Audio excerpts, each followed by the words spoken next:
Montreal was founded in 1642, and its name comes from Mount Royal, the old volcanic hill at the center of the city. South of the mountain, the land slopes towards the St. Lawrence River, where you'll find Montreal's historic and commercial core. To the east and west of Mount Royal are some of the city's best neighborhoods. In today's episode, we'll start in the west, near Snowdon Station, and make our way up towards Mount Royal to get a better sense of how the city fits together. And be sure to stick till the end. I cover one of the most dramatic kidnappings to ever hit Canada.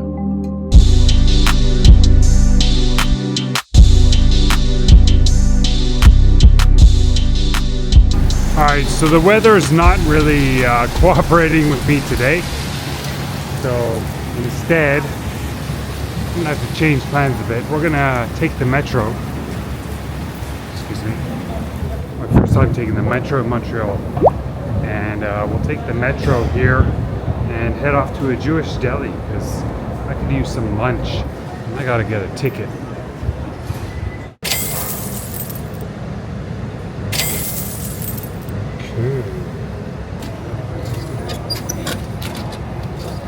Alright, I'm in. And now I have no idea where I'm gonna go. So, okay. New subway stations are always fun.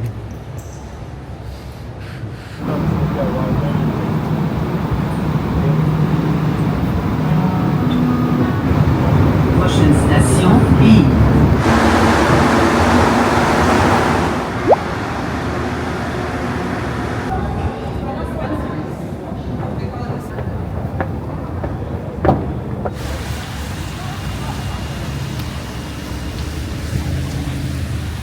So far, Quebec has been the best place for food in all of Canada.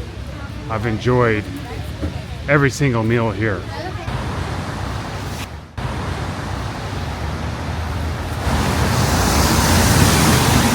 A lot of places are named Snowdon around here. I'm not sure who Snowdon is, but he definitely left a legacy in this city. And we're gonna go into Deli Snowdon.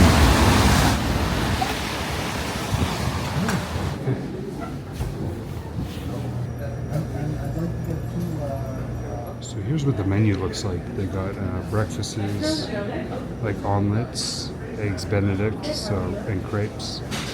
And then they have their sandwiches, which I think they're famous for. I'm gonna go with the smoked meat sandwich. Alright, so when you come in, you just order at the deli, and then you sit down in the really nice seating area. So it's a nice setup. So I'm gonna order first, and then sit down at one of these tables.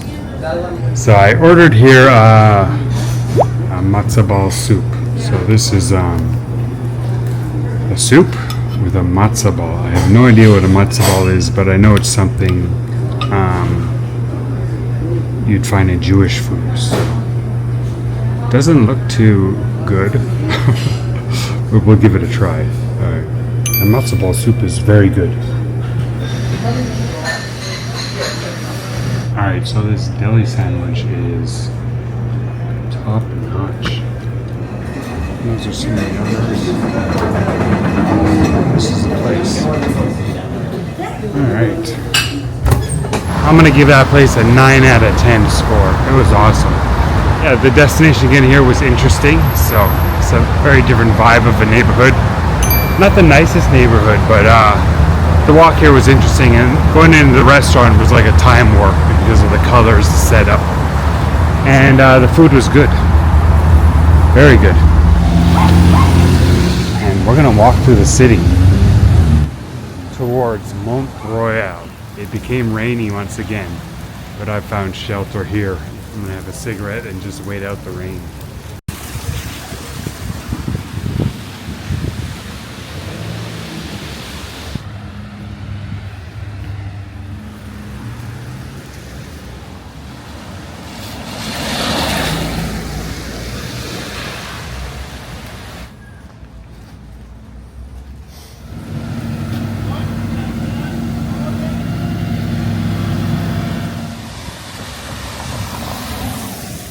Obviously we're in a more residential area, and the homes here are beautiful. Like very large big presence, nice street, nice road, nice trees and landscaping.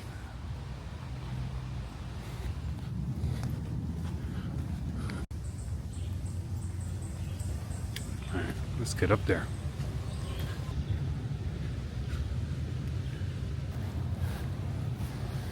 So who do you think this guy is? This is Joseph, also Saint Joseph. Joseph was the father of Jesus, but not the biological father, so there's some... It is a wild story. Holy guacamole. Do you take a look at this city view?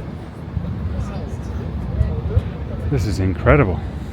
But yeah, this whole structure is dedicated towards Joseph. What a wild situation to be in. I don't know. I think most guys, if they found out their woman they were with was impregnated by another guy, they would get out of there. And I totally understand. But some guys stick with it for whatever reason. But Joseph stuck with it. Wow. This structure is so grand. So it's a church, and it's Canada's largest church. And up to 2 million people visit here every year. And it's also a pilgrimage site. And I'm just going to shut up and walk in. You have to see this place. It's amazing.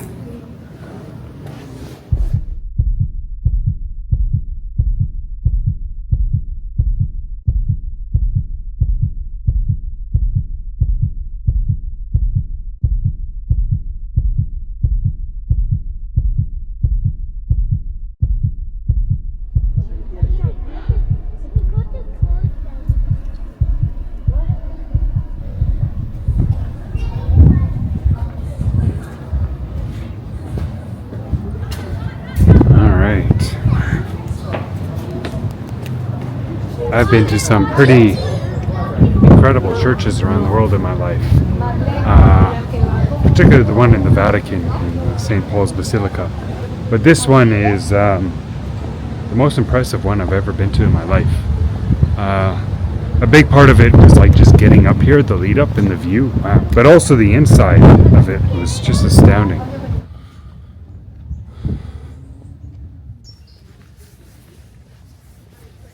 Let's go into the park. So I'm basically entering Mount Royal, which is, again, a huge mountain and also a huge park in Montreal. A lot of different birds in this park, including raptors. Wow.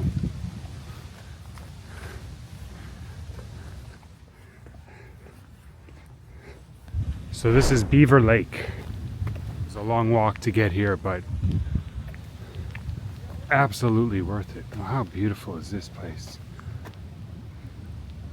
We have ducks swimming across the pond, and just the mist and the wind. You could see it on the surface of the lake.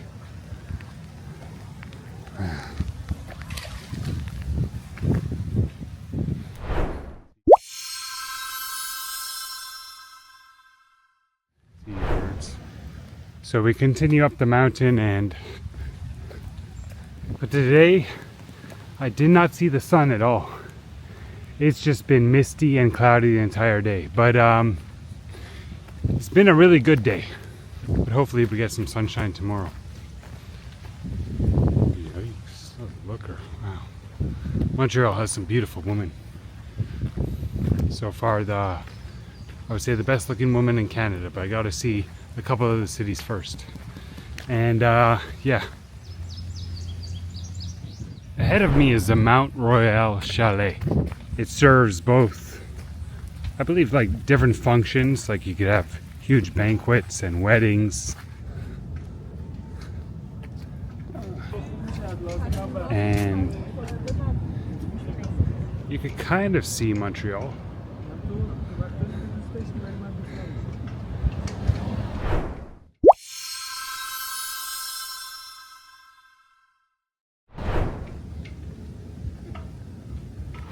So this is the inside of the chalet. The chalet was built between 1931 and 1932, and that was right at the point during the Great Depression. So the mayor actually set forth in building this site during the Great Depression in order to provide workers with an income and try to boost the economy. Like I was saying before, you could hold events here. So imagine having a big banquet or even a wedding. What a cool spot. Okay.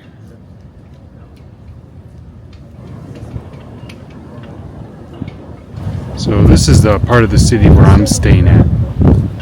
Kind of directly ahead, and beyond there you could see a bit of the St. Lawrence River.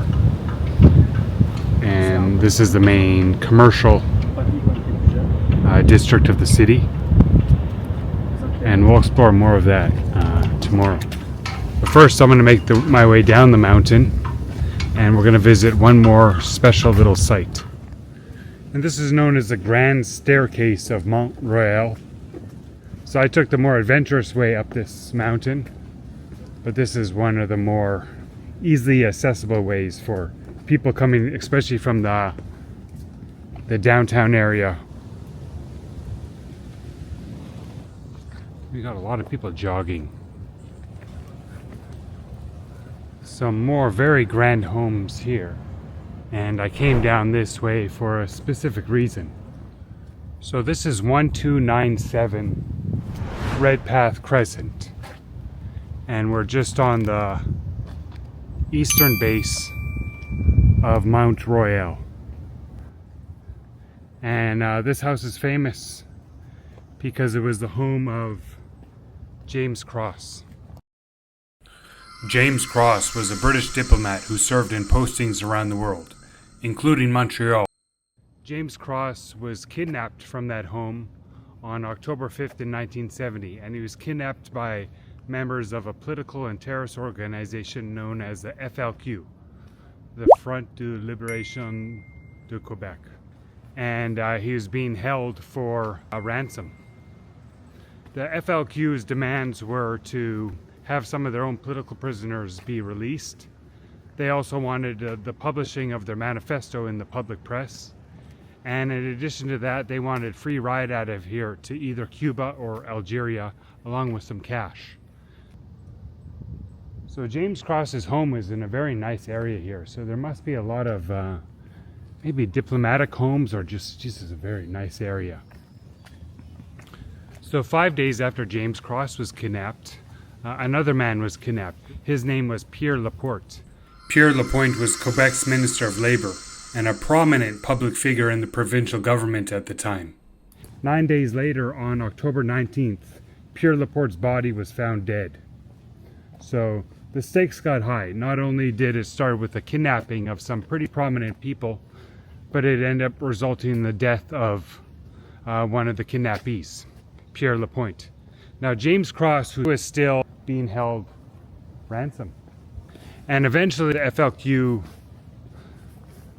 was able to negotiate, and they released James Cross while also being given free ride to Cuba. The kidnapping of James Cross and later Pierre Laporte was a very substantial moment in Canadian histories, because it was the third time that the Canadian government imposed or enacted or invoked the War Measures Act. The War Measures Act gave the government extraordinary power where they could arrest people without charge, suspending civil liberties, and sending troops into Quebec. Now, this was only the third time in Canadian history in which the government had used the War Measures Act. The first two times were used in World War I and World War II, respectively, and somewhat understandable given that the country's in a state of war. But this third time, Pierre Elliott Trudeau, he imposed the War Measures Act, and they could arrest people without charges and do a bunch of other things that the government couldn't normally do.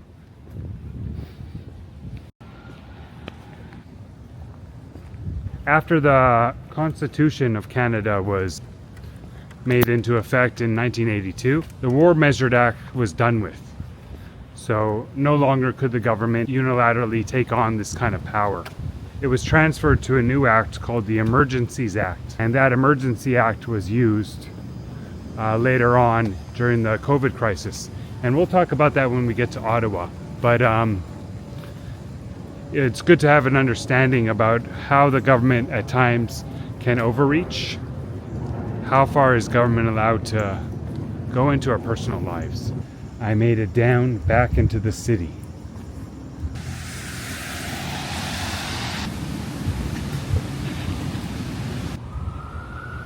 A bunch of really nice apartments this way.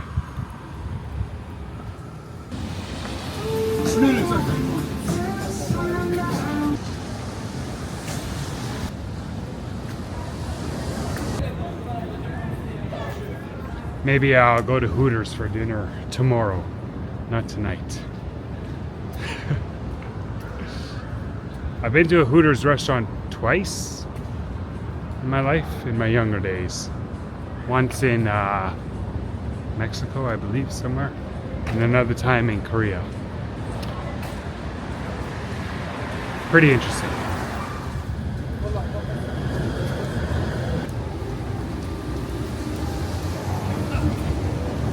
Picked up my dinner for the night. I got a burger and some convenience store snacks and a couple of giant cans of Canadian beer. So